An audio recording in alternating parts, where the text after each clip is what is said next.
%.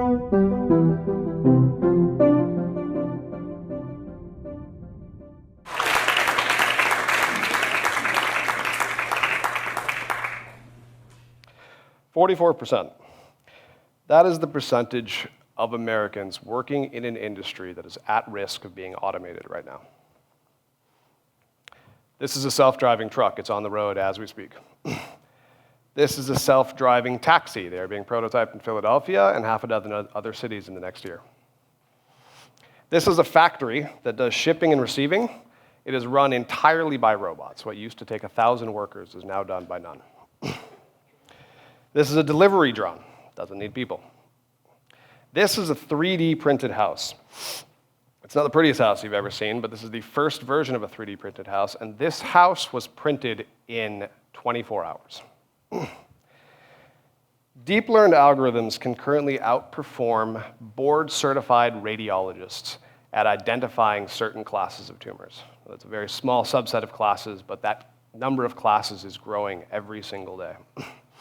This is a factory in China that has close to twice the productive output and runs on 1/10 the number of individuals. Amazon is prototyping a store where they don't need retail clerks. I could go on for 15 minutes. Just about every sector in our economy has some aspect that's being automated: stockbroker, paralegal, triage nurse, etc. This is a grid of what are some of the most common jobs in America. The orange squares would be showing you the ones that are about to be automated. It's about 50% of that graph. Yellow squares would be showing you the ones that are partially at risk of automated. Almost every square on this slide is colored. Almost every industry is at risk right now. And to put a little more color, I want to talk about this woman. She's a med school student. Now, last year, I worked on a project to predict whether or not a patient is at risk of developing a chronic condition. And we aggregated medical records from all sorts of EMRs and used devices and labs and every piece of data we could get. Things like CKD and hypertension and diseases you're at risk for. Now, I'll be the first to admit, although we're proud of what we built, it is nowhere near as good as a good physician is right now. But here's the thing. Every single month, that algorithm is getting better. And if you look at the trajectory that we were on, in about a decade or two, that algorithm is going to be as good as a physician at identifying high-risk patients in a decade or two. And now think about what that means for this woman. It takes about 16 years to go from your first year in med school to be at the very best at what you can do as a physician. You've got to get to med school, you've got to go through residency, you've got to put in a few years of experience. By the time this woman gets out and gets to the top of her career, the algorithms that myself and others have been working on are going to be competitive with part of what she does for her job. Now, you might think that what I'm arguing here is that AI is about to take our jobs. But that's not exactly what I'm arguing. And I'm going to take a little pivot here and say that what AI is actually doing is it's doing our work. And to understand that subtle difference, I want to talk a little bit about what I do. So I work in AI research, and by almost every standard, I have an amazing job. I love it. Lots of people want it. I work on some of the hardest problems on the planet. I work with some wonderfully intelligent people. The things I do are rewarding every single day. But even in what I consider to be a fantastic job, at least for myself, half of my day is monotonous and dull and boring. I can't tell you how many hours I have spent trying to get 15 people in a room to have a conversation that I have to do to build a product, or how many hours I've spent mining through email or trying to find documents spread about the world. And at the end of that, when I'm done with all that, when I've just put all this work in to try to find a few hours of productive time, then I get in the car. And when I get in the car, I sit here like this for an hour, bored out of my mind. And then I get home, and I've got 3 kids, and invariably, because I have 3 kids, there's a mess, and so I'm going to spend some time cleaning up a mess. And then I'm going to cook dinner, and then I'm going to clean up after dinner, and then probably I have to do laundry. And this work, and it's work. It's not necessarily paid work, but it's work. This work that I do through the day takes up an enormous amount of my time, and I'm not the only one.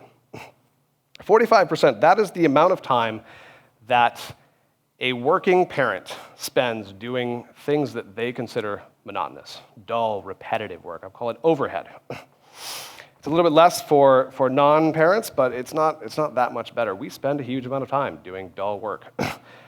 AI is coming for that work too. This is a robot that is going to do your dishes. A decade from now, you'll look back at doing dishes in the same way that we look back at writing down map directions. You won't have to do it ever again. This is a prototype of a robot that's going to do your laundry for you. This is the first generation of a cooking robot. It's not amazing, but a decade from now, it may well be as good as a tier 1 French chef, and it's going to be in your house doing exactly what you want it to do. Commuting is probably going to be your favorite time of the day in 15 years. You're going to sit in a car, drinking a glass of wine, watching Netflix while your car drives you home. And this is what I work on. I work on trying to put an artificially intelligent digital assistant in all of your pockets, and all of your cars, and all of your computers, and your speakers at home, and everywhere you want to be. And what I want that digital assistant to do, what we want, there's many people working on this, that digital assistant to do is all of your busy work, all of your scheduling. I want it to coordinate if you need services like a plumber or a dentist appointment. I want it to take care of the appointments you need to keep track of with your kids, and I want it to basically do everything that an actual assistant would do, except we all get one. And what this means from the perspective of work, it's not that AI is taking our jobs. AI is taking the busy work out of our jobs. It's reducing the work we need to get jobs done. It's taking all of the overhead away, and it's leaving the stuff we want to do. And so from that perspective, I want to revisit that doctor. Because I told you that some of the work that myself and others is doing is going to take her job. And that's absolutely true. But I wasn't being completely honest about that.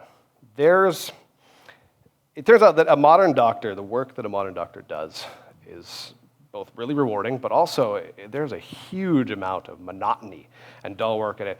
Doctors spend hours piling through claims data and paperwork and trying to get stuff from multiple electronic health records and mush them together.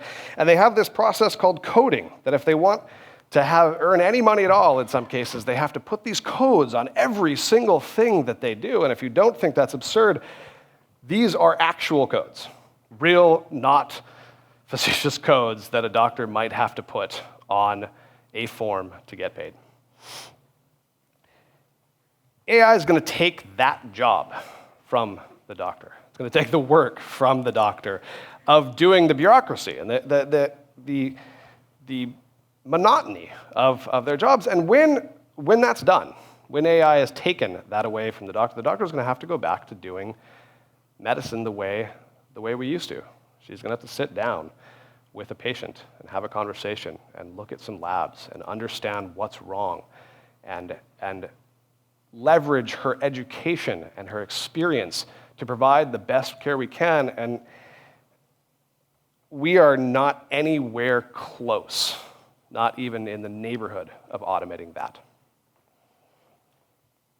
And so this is what I want to tell you about AI.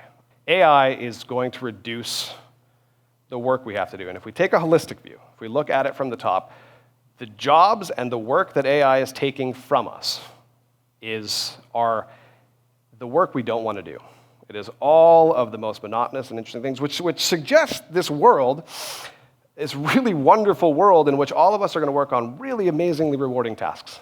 And all of that's true, but we have to keep this in mind. And this is the yin and the yang of AI.